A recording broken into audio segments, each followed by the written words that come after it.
เหรอเองดู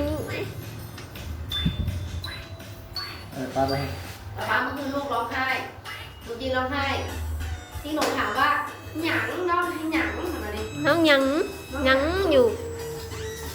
น้องก็ให้แล้วหยังน้องอะไร ผมก็ให้ผมก็ฟาดแพงนะดูแพงนะยังไม่รู้อากาศเก่งค่าคอมแม่แล้วนะ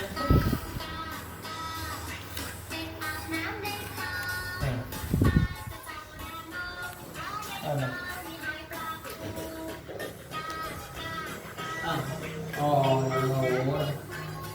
มีแต่ให้อย่าใกล้หัวน้องเลยลูก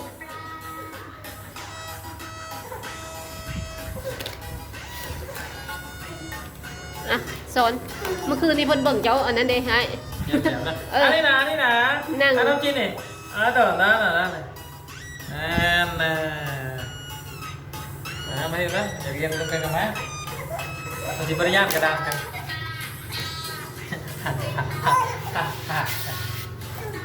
เอาลูกเขียนเห็นเป็นแล้วเป็นเป็นตายเขียนเป็นให้มาเดี๋ยวพ่อเขียนให้ลูกมั้ย